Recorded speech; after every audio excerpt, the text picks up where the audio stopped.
मी doctor Chandraprakash द्विवेदींना निमंत्रित करतो की त्यांनी आपले प्रखर ओजस्वी विचार आपल्या समोर मांडावेत. डॉक्टर चंद्रप्रकाश द्विवेदी.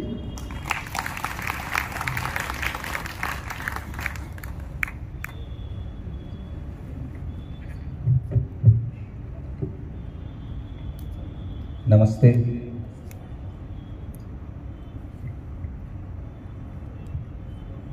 मुझे विनय जी का आदेश हुआ कि तुम्हें थाने जाना है और मैं उन्हें मना नहीं कर सका.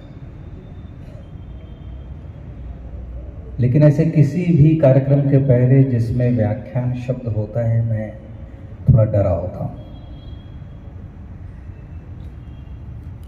क्योंकि लोग अपना समय निकाल कर आते हैं और यदि वक्ता की तैयारी न हो तो श्रोता को भी निराशा होती है और वक्ता को उससे ज्यादा निराशा होती है. इसलिए मैं अपना ये साधन आईपैड साथ में लेकर आया. इतिहास से संबंधित कई विषय इसमें सुरक्षित हैं, पर मैं कोशिश करूंगा कि इसको खोलने की जरूरत नहीं पड़े.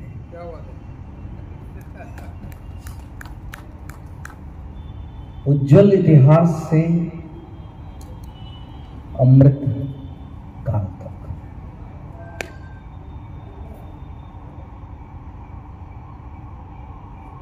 यहां जब संख्या की बात हो रही थी तो मेरे मन में एक विचार आया कि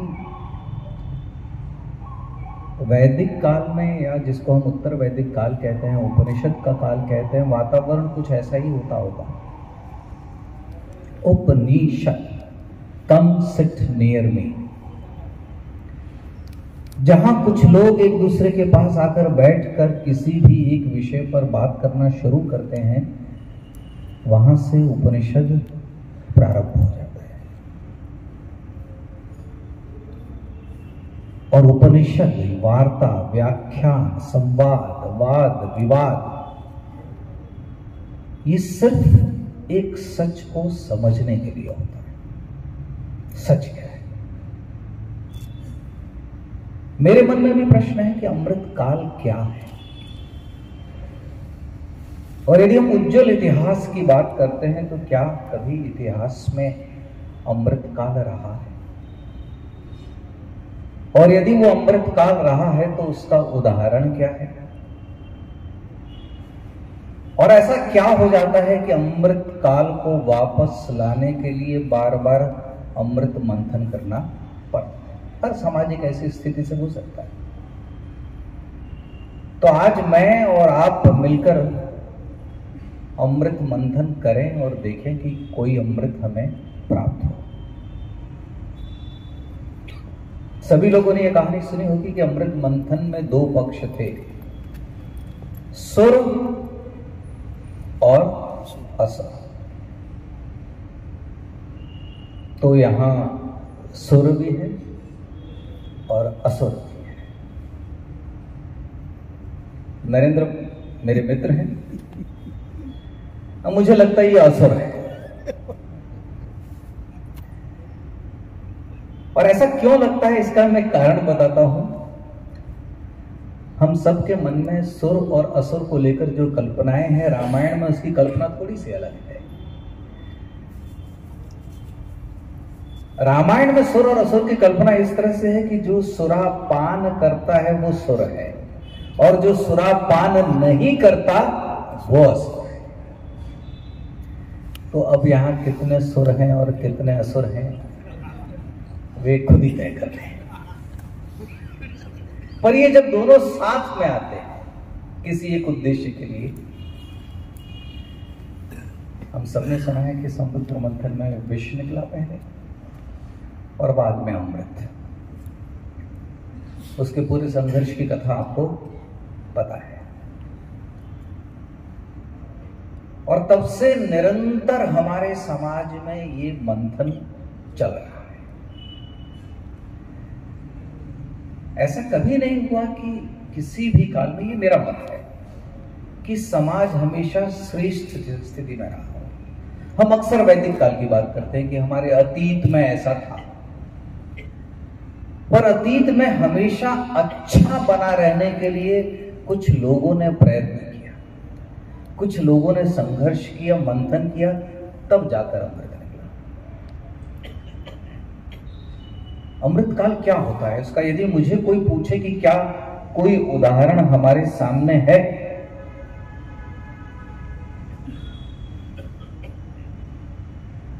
मैंने बीच में वैदिक काल की पॉलिटी, वैदिक काल की राज्य व्यवस्था, उस समय की राजनीति, उस पर अध्ययन करने का प्रयत्न किया और मुझे आश्चर्य हुआ कि सभ्यता के प्रारंभिक वर्षों में जिस प्रकार की व्यवस्था हमारे समाज ने पाली थी, आज जब हमारे पास इतने अत्याधुनिक साधन हैं, हम वो नहीं कर पा रहे। उदाहरण के तौर पर मैं आपको बताता हूं, आप सभी ने सुना होगा कि सभा और समिति, ये हमारे पॉलिटिकल इंस्टीट्यूशंस, हमारी राजनीतिक संस्थाएं हैं। सभा और समिति प्रजापति की पुत्रियां हैं। आज भी मेरे मन में प्रश्न है कि वैदिक काल के विचारकों ने पुत्रियां शब्द क्यों इस्तेमाल किया, पुत्र क्यों नहीं कहा? क्या पुत्रियां कहने पर उनका कोई विशेष मत था? इसका भी मैं साक्ष्य ढूंढ रहा हूं। हर ग्राम में एक कुलपा, ये शब्द कई लोगों ने सुना होगा, कुलपा। कुलपा से तात्पर्य एक ऐसा व्यक्ति हर ग्राम में नियुक्त किया जाता था जो हर व्यक्ति का परिवार अपने कुल धर्म का पालन करता है कि नहीं, उसकी सूचना सभापति को, सभापति से समिति को और समिति से राजा को पहुंचती थी। कैसी व्यवस्था रही होगी कि जहां एक परिवार अपने परिवार धर्म का पालन करता है कि नहीं, इसकी सूचना भी राज्यकर्ता को, शासनकर्ता को पहुंचती है।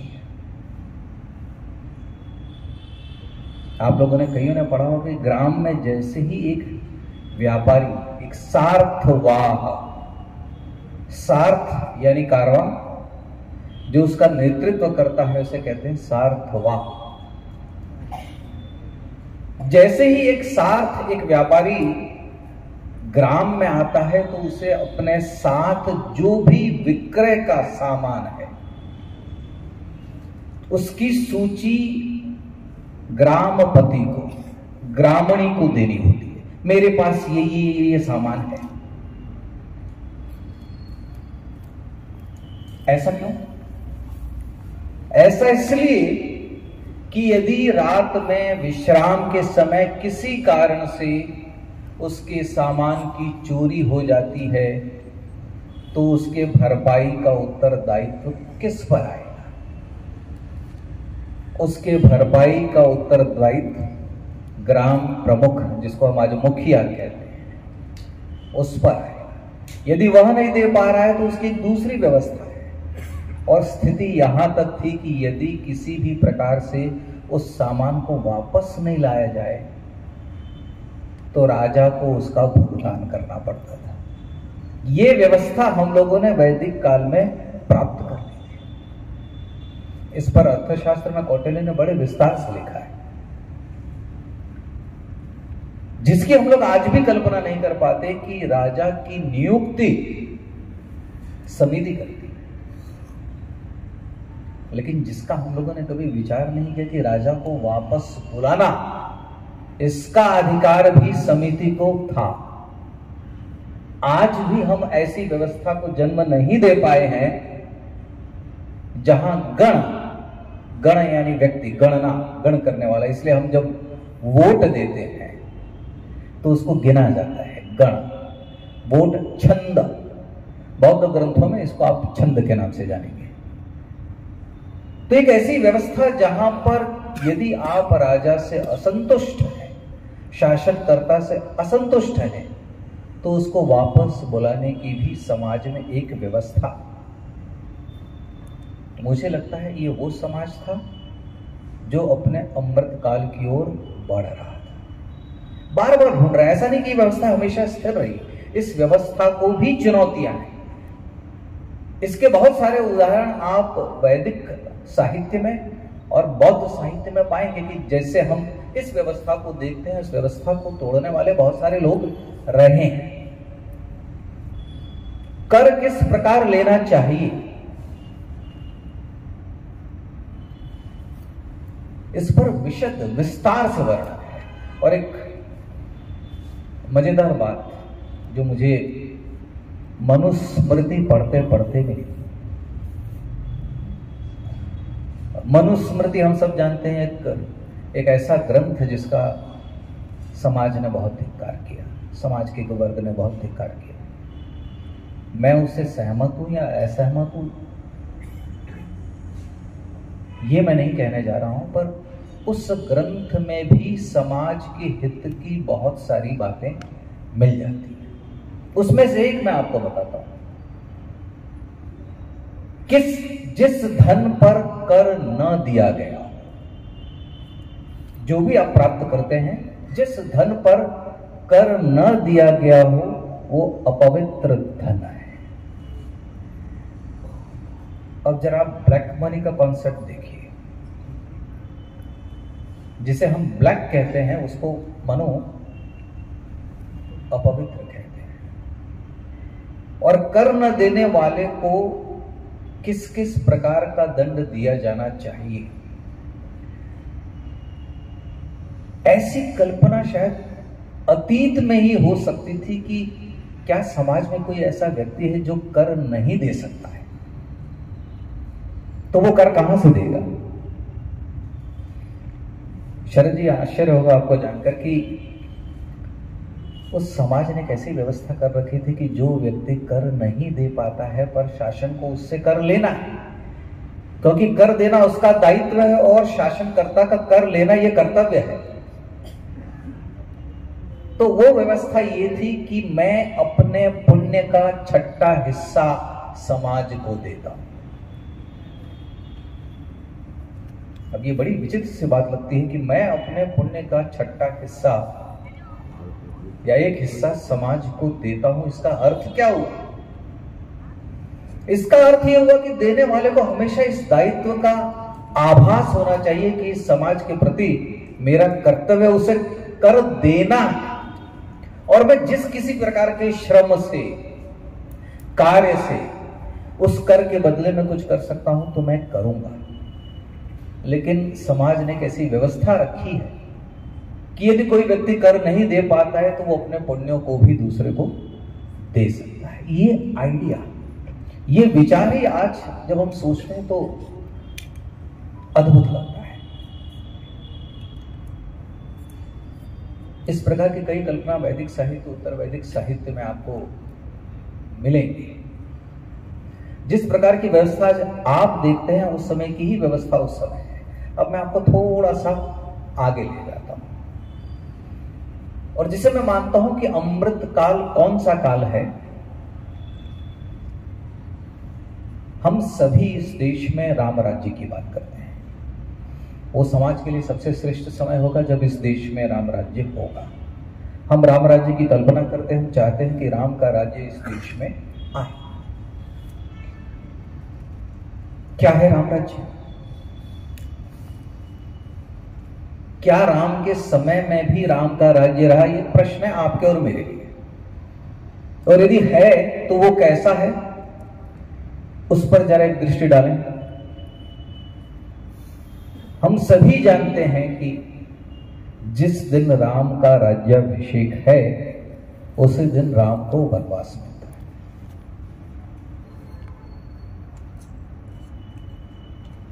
सब जानते हैं कैकेयी के कारण राम को वनवास मिलता है। उसके बाद की घटना वाल्मीकि रामायण और तुलसी कृत रामचरितमानस में थोड़ी अलग है।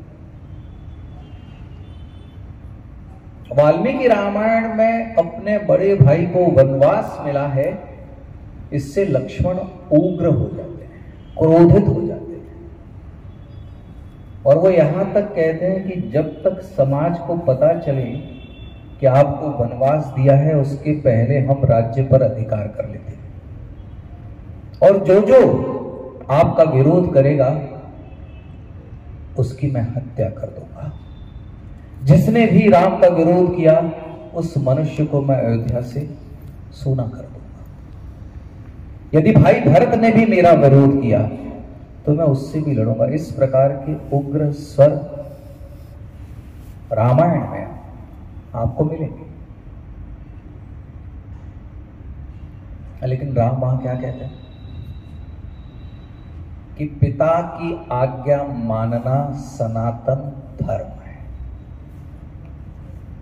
और उसके बाद तमाम तर्क कौशल्या देती है, लक्ष्मण देते हैं, लेकिन राम जो पिता ने कह दिया है वह सनातन धर्म है, इसलिए मैं उससे नहीं हटूंगा। इसके बाद कुछ बहुत ही ऐसी चीजें होती हैं जो हम लोगों को जानकर आश्चर्य होगा।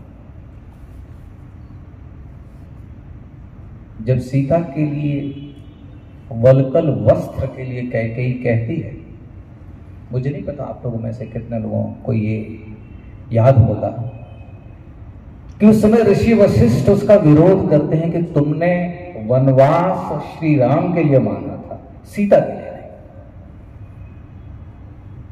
और इसलिए सीता राम की प्रतिनिधि बनकर अयोध्या के सिंहासन पर 14 वर्ष के लिए बैठेगी, ऐसा विचार ऋषि वशिष्ठ ने उस समय रखा।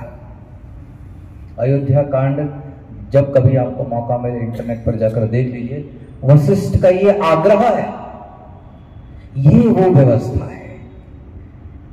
इसलिए मैं कहता हूं कि ये अमृत काल था भारत का, जहां अर्धांगिनी को वो कहते हैं कि श्री राम का आधा अंग है सीता जी, इसलिए उन्हें अधिकार है कि राम के स्थान पर वो सिंहासन पर बैठे, और जब तक राम लौट नहीं आते वो शासन करे। और उसको मना कौन करती है? स्वयं सीता जी। सीता जी मानती हैं कि मेरे पति के मार्ग पर कांटों को कुचलना ये मेरी जिम्मेदारी है, इसलिए मैं आगे आगे चलूंगा। वाल्मीकि जिस तरह से वर्णन करते हैं उससे पता चलता है कि सीता का चरित्र कितना महान है। और अब जो उसके बाद घटना होती है, श्री राम अपनी सारी संपत्ति, बहुमूल्य आभूषण, वस्त्र सब वनवास में जाने से पहले लोगों को दान देते हैं। और एक मजेदार बात, उनके जितने सेवक हैं उनसे कहते हैं कि मेरे और लक्ष्मण के घर को सूना मत होने देना। इसलिए श्री राम वन में जाने से पहले 14 वर्ष तक की जीविका, उनका पारिश्रमिक अपने सभी सेवकों को देते हैं। आज जब हमें अपने किसी सहायक को 1 महीने का वेतन अगर देना हो तो हम लोग के मन में बहुत सारे प्रश्न उठते हैं कि क्या ये इसके लिए योग्य है। कईयों को याद होगा इस समय कि सीता जी पूरे मार्ग में अपने गहने, अपने आभूषण फेंकती हैं। वो आभूषण कहाँ से आए? तो जब सीता जी जा रही हैं तो दशरथ ने कोषाध्यक्ष को कहा है कि चूंकि सीता को वनवास नहीं मिला है, इसलिए सीता सभी अलंकारों के साथ वन में रहेगी, इसलिए 14 वर्ष के लिए पर्याप्त वस्त्र और आभूषण सीता जी को दिए गए। ये हमारे समाज का अमृत काल है, जहां पर परिवार में एक ऐसी स्थिति आ गई जो विकट स्थिति है, लेकिन उस विकट स्थिति में भी आप चरित्र देखें। उसके बाद श्री भरत का आगमन होता है। सब जानते हैं कि भरत ने कह दिया था कि 14 वर्ष के लिए मैं वन में रहूंगा और राम वापस आ जाएंगे। और ये प्रस्ताव उन्होंने राम के सामने रखा भी कि आपके स्थान पर यदि पिता चाहते थे कि आपको वनवास मिले तो 14 वर्ष के लिए मैं वन में रहूंगा। बाद का आपको प्रसंग पता है। ये सारी कहानी मैंने आपको इसलिए सुनाई कि हम सबके मन में एक प्रश्न होगा कि कैकेयी ने श्री राम को 14 वर्ष का वनवास देके राम राज्य को 14 वर्ष का वनवास दिया गया। गुजराती के एक बड़े प्रसिद्ध उपन्यासकार है हरिंद्र दवे, उन्होंने इस संदर्भ में बहुत सुंदर बात कही कि राम राज्य वो नहीं था जो राम ने किया, राम राज्य वो था जो भरत ने 14 वर्ष किया। 14 वर्ष एक भाई दूसरे भाई के अनुपस्थिति में जटा धारण करके, चीर पहन के, ग्राम से बाहर, नंदी ग्राम से बाहर उसी तरह से ब्रह्मचर्य का पालन करके रहता। और वही नहीं, चारों भाई और चारों उनकी स्त्रियां, मांडवी, श्रुतकृति, उर्मिला, सभी ब्रह्मचर्य का पालन करती हैं। ये समाज का अमृत काल है जहां व्यक्ति अपने कर्तव्य के प्रति कितना सजग है। पूरी कहानी आपको पता है। उसके बाद क्या हुई, एक मजेदार बात जो मुझे नरेंद्र जी मिली पढ़ने में, कि राम का युद्ध राक्षस से था। 14,000 राक्षस उन्होंने मारे रावण के साथ युद्ध के पहले। परंतु वे राक्षस कौन है? तो वाल्मीकि ने एक बहुत ही सुंदर शब्द का इस्तेमाल किया है कि मारीच और सुबाहु सुशिक्षित हैं। बलवान तो है ही हैं, सुशिक्षित। कई बार मैं सोचता हूं कि वाल्मीकि को ये सुशिक्षित शब्द लिखने की आवश्यकता क्यों पड़ी। तो कभी कभी मुझे लगता है कि चुनौती अशिक्षित से नहीं है, चुनौती सुशिक्षित से है। रावण भी कितना सुशिक्षित था हम सब जानते हैं। सारे प्रवास को आप देखिए,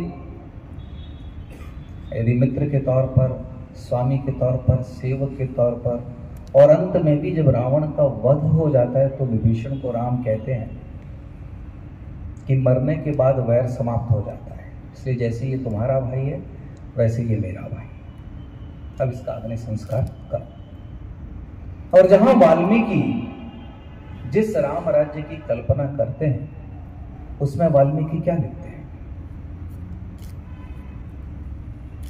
कि वह राज्य जिसमें विधवाओं का विलाप नहीं सुनाई देता वह राम राज्य है।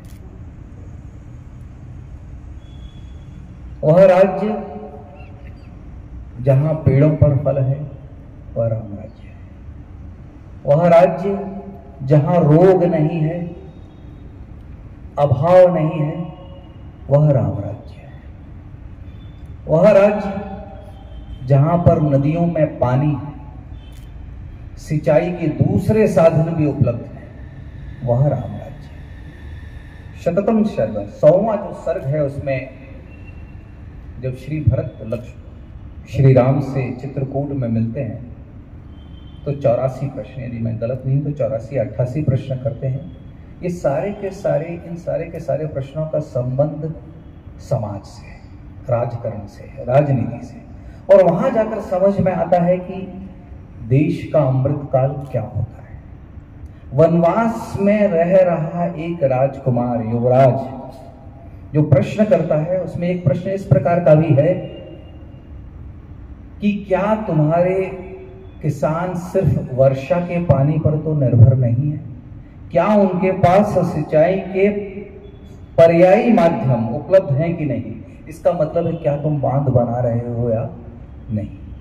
क्या तुम्हारे अधिकारी घूस लेकर, उत्कोच लिखा है, अपराधियों को छोड़ तो नहीं देते? यानी जिस प्रकार का समाज हम आज देखते हैं उस तरह का समाज रामायण के काल में भी है। उस काल में भी राक्षस हैं, सुशिक्षित हैं, समाज विरोधी लोग हैं। इसलिए ताटका को जब वाल्मीकि लिखते हैं तो जनपद पर आक्रमण करने वाले लिखते हैं, रक्षणी कारण से। तो मेरे कहने का तात्पर्य अमृत काल ये व्यक्तियों के श्रम से ही आएगा। जरा और आगे चलते हैं, आप महाभारत में आइए, देखिए क्या स्थिति है। मैंने ये इसलिए रखा कि एक रामायण का समाज देखिए। यहां एक भाई को निर्वसन मिलता है, जिसको साम्राज्य मिला वो साम्राज्य पर शासन करने के लिए तैयार नहीं। एक भाई को मुकुट मिला है, वो मुकुट स्वीकार नहीं कर रहा है, वो दूसरे भाई के लिए त्याग करना चाहता है। और मैं जो एक बात बताना भूल गया, आपको जानकर आश्चर्य होगा कि श्री राम ने लक्ष्मण को युवराज नियुक्त करना चाहा था, लेकिन लक्ष्मण ने युवराज बनना अस्वीकार कर दिया था। और लक्ष्मण के कहने पर श्री राम ने बाद में भरत को युवराज अपने बाद। अब महाभारत में आइए।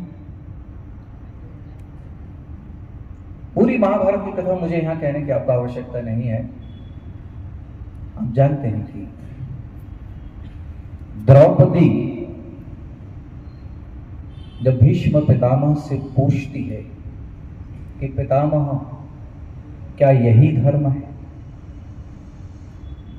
एक स्त्री को उसके पूरे परिवार के सामने उसके वस्त्र का अपहरण हो रहा है। दो स्त्रियां हम जब देखते हैं, एक और सीता है, एक और द्रौपदी है, एक और श्री राम ने जिस धर्म का पालन किया, दूसरी और महाभारत का धर्म देखिए। तब भीष्म पितामह ने जो कहा है वो आज हमारे लिए कितना प्रासंगिक है, सही है या गलत है, ये मैं आपके विवेक पर छोड़ता हूं। द्रौपदी ने पूछा, पितामह क्या जो मेरे साथ हो रहा है ये धर्म है? भीष्म का उत्तर है, द्रौपदी धर्म का रूप बहुत ही सूक्ष्म है।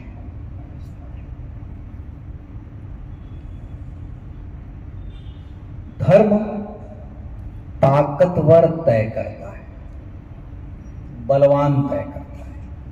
और इस समय कर्ण और दुर्योधन, इसी क्रम में उन्होंने नाम कहा है, कर्ण और दुर्योधन ताकतवर हैं, इसलिए जो वो कहते हैं वही धर्म है। राम के समय से हमारे यहां आके धर्म की व्याख्या बदल जाती है। प्रश्न उठता है कि क्या हर युग में ताकतवर व्यक्ति ही धर्म तय करता है या धर्म कुछ और है? ऐसे बहुत सारे प्रश्न। और पूरा जो श्री कृष्ण का महाभारत के काल में संघर्ष है वो किस समाज के लिए है, क्या स्थापना करना चाहते हैं कृष्ण? आप अगर पुराणों को पढ़ेंगे और पुराणों को पढ़कर महाभारत में आएंगे तो आपको पूरा उस समय का एक संसार दिखेगा कि किस प्रकार से समाज शासन के लिए, पृथ्वी के लिए। एक जगह महाभारत में बड़े स्पष्ट शब्दों में लिखा है कि सारे राजा एक दूसरे से कुत्तों की तरह लड़ रहे हैं। ये शब्द इस्तेमाल किया है व्यास ने, शासन पाने के लिए, राज्य पाने के लिए। और ऐसे लोगों के बीच में श्री कृष्ण क्या कर रहे हैं? किस समाज की स्थापना? और कई बार मैं सोचता हूं कि एक समय श्री कृष्ण भी नारद से कहते हैं कि मेरी कोई नहीं सुनता, मेरे परिवार में मेरी कोई बात नहीं मानता। यह दुख कृष्ण ने नारद से कहा। और इसलिए शायद व्यास ने ये महाभारत में कहा कि मैं दोनों हाथ उठाकर बार बार कहता हूं कि अपने धर्म का पालन करो, उससे ही तुम्हें अर्थ, काम और मोक्ष की प्राप्ति होगी। लेकिन मेरी कोई नहीं सुनता, मेरी कोई नहीं सुनता, मेरी कोई नहीं सुनता। जिसके लिए व्यास ने पूरा महाभारत लिख लिया हमारे लिए। उस व्यास का भी दुख ये है कि मेरी कोई नहीं सुनता। कृष्ण भी कहते हैं मेरी कोई नहीं सुनता। इसके बाद मैं जिस काल की ओर आता हूं, पता होगा आपको सब, मूसल पर्व कि सारे कुरुक्षेत्र में भाइयों ने तो भाइयों को मारा है। लोभ, प्रलोभन। जब कर्ण कुरुक्षेत्र की भूमि में अर्जुन को ढूंढ रहा है तो वो क्या कह रहा है?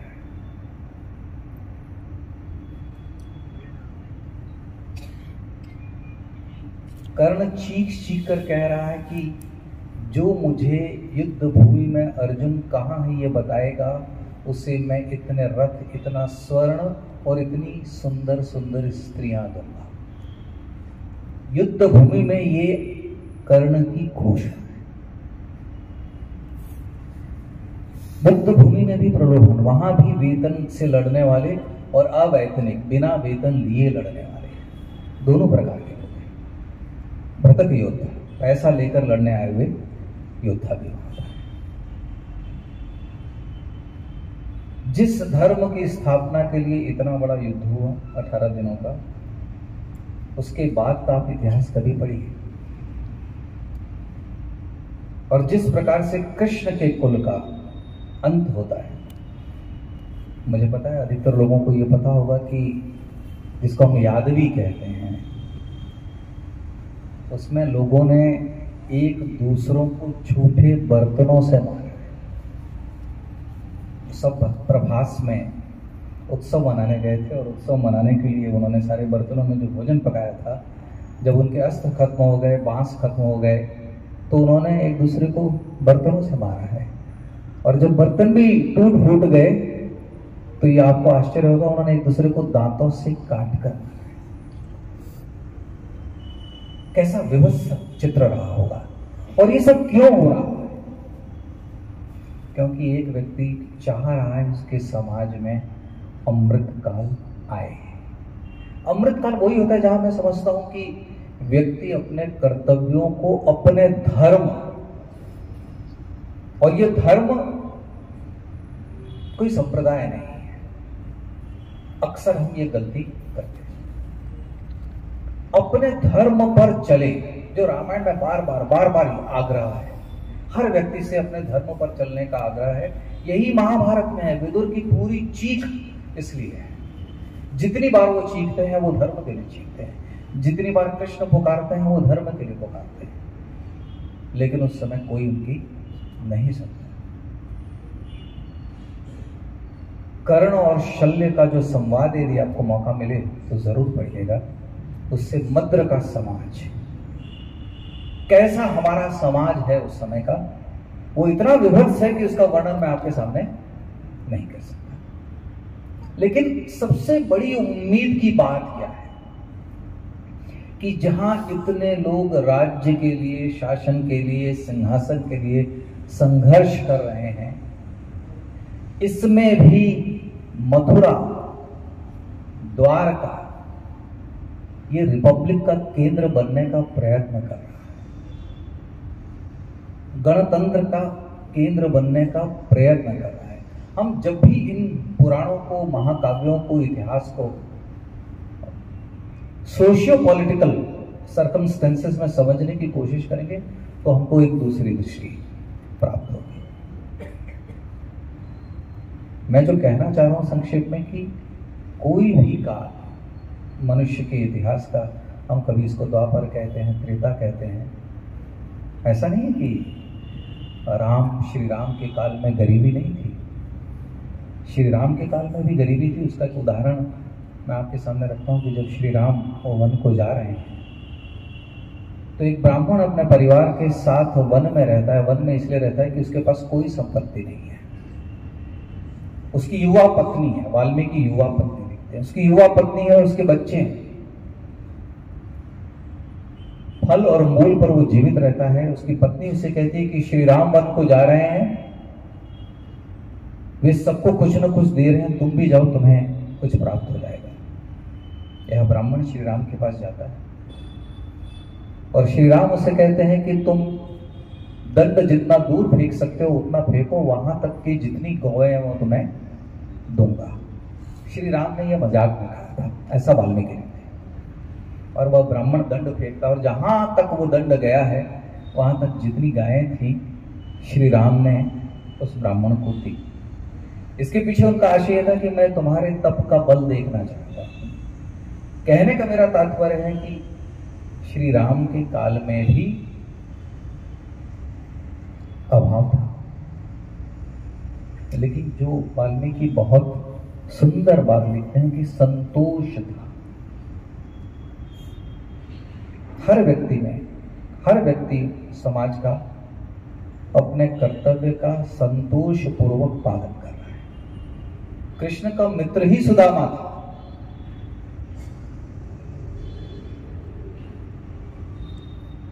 अभाव का अर्थ अन्याय नहीं होता। हम लोगों ने उसको एक अलग तरह से देखना शुरू कर दिया है। सारे ऋषि वन में रहते हैं, क्या हम उनको आज की भाषा में अभाव में जीने वाले कह सकते हैं?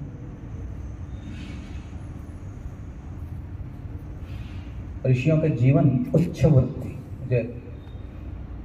उच्च वृत्ति क्या है? ऐसी भी एक वृत्ति थी जो श्री राम के लिए भी कौशल्या कहती है कि तुम जब वन में जाओगे तो उच्च वृत्ति यानी जब अनाज खेतों से घर पर ले जाया जाता है,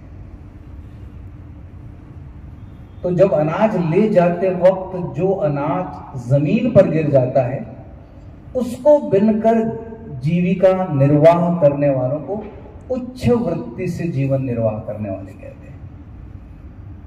तो उस समय ऐसे कई ऋषि थे, कई ब्राह्मण थे जो उच्च वृत्ति से निर्वाह करते थे। जो भूमि पर गिरा है उस पर ही निर्वाह करना राम को भी कौशल्या कहती है कि वन में तुम उच्च वृत्ति पर कैसे निर्वाह करोगे। और कौन से फल को खाते हैं? तोड़कर नहीं, जो स्वयं भूमि पर गिरे, यानी जो पेड़ पर है उसे आपको तोड़ने का अधिकार नहीं है। मुझे लगता है यही भारत का अमृत काल का मंथन है। संघर्ष भी मैं नहीं कहूंगा। और ये आप पूरे भारत के इतिहास में हमेशा देखते रहेंगे। मौर्य काल में भी आप आइए, चाणक्य की कहानी आप सबने सुनी है, मैंने बनाई है। क्या सुंदर व्यवस्था है कि नगर में आने के लिए मुद्रा, जिसको हम आज पासपोर्ट कहते हैं, मुद्रा दिखानी पड़ती है। नगर में प्रवेश करने के लिए टैक्स है। हर वस्तु जो एक नगर से दूसरे नगर पर जा रही है, सामान, उस पर स्टैंपिंग होती है, इसलिए कि दूसरे नगर में पहुंचने के बाद उस पर कितना कर लेना चाहिए वो उसके आधार पर तय होगा। कर की एक सुंदर व्यवस्था। और यहां तक कि यदि आपके घर में कोई अतिथि आया तो उसकी भी सूचना महापौर को, जिसको हम मेयर कहते हैं, उसको देना आवश्यक है। अतिथि आया उसकी भी सूचना देना। कोई व्यक्ति घायल हुआ हो किसी हथियार से, उसकी सूचना भी नगराध्यक्ष को देना अनिवार्य है, इसलिए ताकि अपराधी को ढूंढने में आसानी हो, इस व्यक्ति को चोट कैसे लगी इसका निर्धार किया जा सके। और क्यों मैं कहता हूं कि वो समाज के मंथन से निकला हुआ एक अमृत काल है, इसलिए कि भारत के इतिहास में ऐसे उदाहरण बहुत कम देखने को मिलते हैं। विशाखादत्त, मुद्रा राक्षस के लेखक, वो कौटिल्य विष्णुगुप्त चाणक्य की कुटिया का कैसे वर्णन करते हैं कि भारत का प्रधानमंत्री, चंद्रगुप्त का प्रधानमंत्री उस समय एक कुटिया में रहता है। उस कुटिया के बाहर उनके शिष्यों द्वारा लाई हुई समिधा पड़ी है, पत्थर पड़ा हुआ है, गोबर के उपले पड़े हुए हैं, एक डोरी है जिसपे कुछ वस्त्र लटक रहे हैं। पत्थर इसलिए पड़ा है कि अग्निहोत्र करने के लिए पत्थर पर उपले तोड़कर हर दिन प्रतिदिन यज्ञ करना, ये उस महामंत्री प्रधानमंत्री की संपत्ति है। पूरा संघर्ष मुद्रा राक्षस का जो है उसमें नंद की पराजय, ये एक उद्देश्य है। और दूसरा उद्देश्य अमात्य राक्षस, रक्षति ते राक्षस, रक्षा करने वाले को भी राक्षस कहते हैं। अमात्य राक्षस को, योग्य व्यक्ति को सत्ता में वापस लाना, ऐसा प्रयत्न हम लोगों ने भारत के इतिहास में बहुत कम देखा होगा, जहां सबसे बड़े विरोधी को सबसे बड़ा पद देना। विष्णुगुप्त ने अपने सबसे बड़े विरोधी अमात्य राक्षस को, जो नंद का महामंत्री था, प्रधानमंत्री था, सत्ता परिवर्तन के बाद प्रधानमंत्री पद वापस उसी व्यक्ति को दिया। ये देश का कि जहां अपना प्रतिद्वंदी, अपना स्पर्धक, अपना विरोधी, अपने विचार का विरोधी, लेकिन अपने कार्य में जो कुशल है, जो समाज को नेतृत्व प्रदान कर सकता है, उस व्यक्ति को योग्य सम्मान देना, योग्य पद देना। जब समाज ऐसा विचार करने लग जाता है तो वो समाज का अमृतकाल है। जब कोई एक ऐसा शासक होता है जिसका नाम अशोक है, जो सभी धर्मों का समान आदर करता है और अपने शिलालेखों में यह लिखवा देता है कि जो दूसरे के धर्म का अनादर करता है वो अपने धर्म का भी अनादर करता है। जैसी स्थिति आज है, आज जिस प्रकार का हम सांप्रदायिक संघर्ष समाज में देख रहे हैं, वैसा लगभग मैं नहीं कहूंगा, लेकिन उस समय भी वैदिक धर्म और अवैदिक धर्मों में विचारों के मतभेद से जो संघर्ष सामाजिक हो सकता है वो उस समय भी। और इसलिए आपने सुना होगा बाद में पुष्यमित्र शुंग के समय जैसे ही मौर्यों का शासन समाप्त हुआ और शुंगों का शासन आया, लोग ऐसी टिप्पणी करते कि ब्राह्मण धर्म का वापस उदय हुआ। और उस समय जो बौद्ध स्तूप थे उन पर एक संकट कि क्या उनके विहारों को, उनके स्तूपों को तोड़ा जाएगा। ऐसे किसी भी प्रयत्न को शुंग वंश ने रोका। आज हम जब दूसरों के धर्म स्थानों के, संप्रदाय स्थानों की बात करते हैं, जब मैं इसके प्रकाश में अतीत में देखता हूं तो मुझे लगता है कि दूसरों के संप्रदायों के जो भी विहार हैं, आराम हैं, पूजा स्थल हैं, उनकी रक्षा करना ये शासन का, प्रजा का कर्तव्य है। आप में से कुछ विद्यार्थी भी होंगे, जरूर पढ़िए भगवान बुद्ध के वो 7 वचन जो उन्होंने आनंद को सुनाते हुए वर्षा का अजात शत्रु के महामंत्री से कहें कि गणराज्य के कौन से सूत्र हैं, कब तक किसी भी देश में गणराज्य सुरक्षित रहेगा। मुझे लगता है किस देश में अमृतकाल कब तक सुरक्षित रहेगा, वो भगवान बुद्ध के उन 7 वचनों में। तो उसके बाद आप आइए,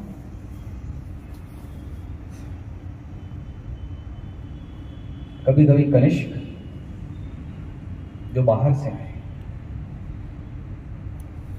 वे शिव के उपासक, अपने समय की आलोचना करना, अपने राज्यकर्ताओं की आलोचना करना, अपने सिविल सर्वेंट की आलोचना करना। बाणभट्ट की अगर रचनाएं आपको पढ़ने का मौका मिले तो एक बाणभट्ट ने जिस तरह से राजद्वार की, ऐसा राजा जो अपनी प्रजा को नहीं मिलता है, ऐसे सिविल सर्वेंट जो अपने प्रजा की भलाई नहीं सोचते हैं, उनके बारे में इतनी कड़वी बात लिखी है कि आपको आश्चर्य होगा कि वो अतीत के सिविल सर्वेंट की बात कर रहे हैं या वर्तमान के सिविल सर्वेंट की बात कर रहे हैं।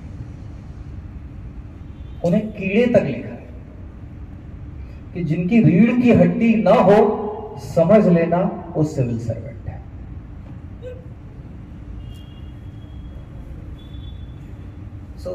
संक्षेप में मेरे कहने का मतलब है, भारत का प्रयास हमेशा यही रहा है कि ये मंथन समाज के बीच में हमेशा चलता रहे, और जब भी ये मंथन चलेगा ऐसा नहीं होगा कि इसमें से सामाजिक विद्रूपताएं बाहर नहीं आएंगी, असहमति बाहर नहीं आएंगी, मतभेद बाहर नहीं आएंगे, क्रोध बाहर नहीं आएगा। मुझे लगता है यही विषय, इसी से घृणा बाहर आती है। सोशल मीडिया प्लेटफॉर्म पर आज आप देखते होंगे, कभी हम सब ने सोचा होगा कि इससे लोगों के बीच में संवाद बढ़ेगा। संवाद बढ़ना तो दूर रहा, एक दूसरे के प्रति जिस प्रकार की क्रूरता और शब्दों से हिंसा उस पर होती है,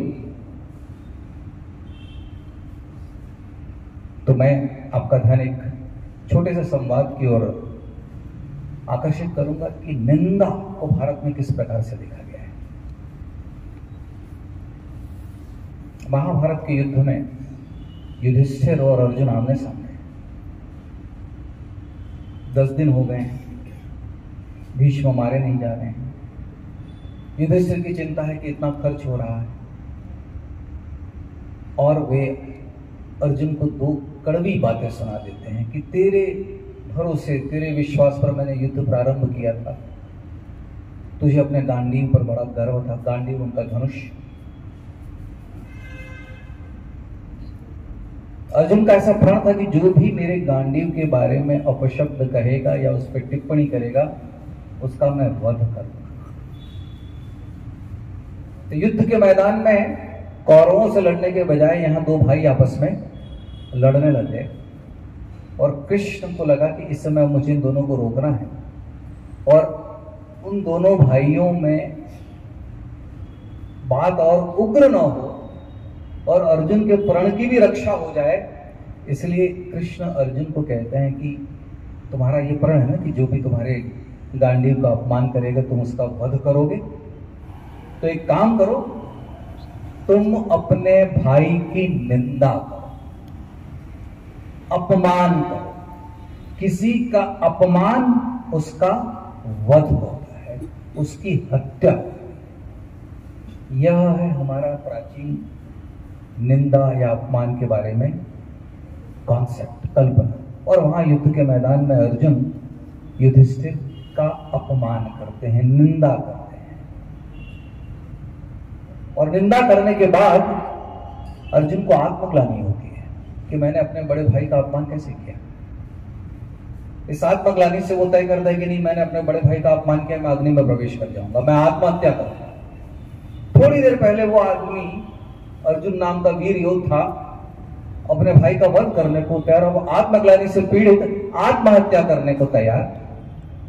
कृष्ण इसका भी उपाय बताते हैं। आत्महत्या करनी है ना, तो आत्म प्रशंसा कर। आत्म प्रशंसा आत्महत्या है।